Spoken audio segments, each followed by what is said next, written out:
Il est 6h46, retour de la matinale de l'économie. Raphaël, il y a 30 ans, Alain Juppé présentait un grand plan de réforme de la sécurité sociale pour sécuriser les comptes dans la durée. Bon, 30 ans plus tard, c'est un échec. Bah oui, Laure, et la preuve, c'est que demain, les sénateurs vont débuter l'examen en commission du budget de la sécurité sociale avec un déficit rouge cramoisi de 24 milliards d'euros d'ores et déjà au compteur. On peut remercier les députés pour ce déficit. Et comme un symbole, demain, effectivement, vous l'avez dit, c'est aussi jour pour jour les 30 ans du plan Juppé. En fait, les 80 ans de la Sécu et les 30 ans du plan Juppé. Le 15 novembre 1995, le Premier ministre présentait un grand plan pour redresser la Sécu, remettre notre sécurité sociale à l'endroit. Sur le papier, tout y était. Gouvernance modernisée, dépenses encadrées, dette socialisée, trajectoire vertueuse. Beaucoup des garde-fous que l'on connaît aujourd'hui encore sont nés à ce moment-là. L'ONDAM, l'objectif national de dépenses de l'assurance maladie, pour maîtriser les dépenses de santé, la CADES pour amortir la dette sociale, avec l'aide, souvenez-vous, d'une nouvelle taxe à l'époque qui devait être temporaire, bien sûr, la CRDS. C'est en 95 aussi que sont créées les lois de financement de la sécurité sociale qui font tant parler aujourd'hui pour que le Parlement ait un regard sur les comptes.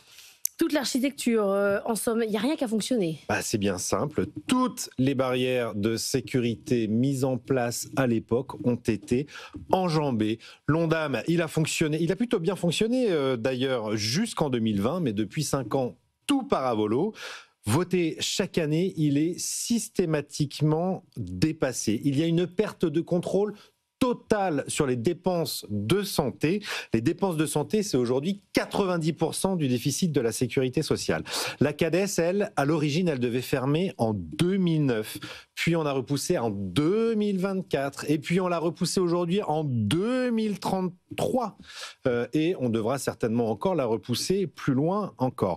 Dans 2 ans, l'ACOS, c'est la banque de la CADES, risque, elle, une crise de liquidité. Le crash complet et tout le monde s'en moque. Tout le monde s'en moque. On a fait même pire parce qu'on a creusé le trou de la Sécu là, pendant les débats parlementaires. Oui. Pourtant, c'est bien le plan Juppé qui a posé les bases. Est-ce que tout est acheté ? Tout est acheté, non, certainement pas. C'est les bases de la gouvernance actuelle, les lois de financement de la Sécu, la tutelle renforcée de l'État. Il avait créé les agences régionales de l'hospitalisation qui ont préfiguré les agences régionales de santé qu'on connaît aujourd'hui. Toute l'architecture moderne vient de là. Le problème, c'est pas l'architecture, c'est les incompétents et les incapables qu'on a aujourd'hui aux manettes. Notre modèle de sécurité sociale est hors de contrôle. Aucune des barrières de sécurité du plan Juppé n'a été respectée. La dernière loi de financement de la Sécu prévoyait un déficit de 24 milliards d'euros pour 2028. On y est d'ores et déjà, dès cette année. En 2028, la dette sociale devrait avoisiner les 175 milliards d'euros. Au rythme où on va, on sera peut-être à 200 milliards. Donc 30 ans plus tard, le constat est sans appel.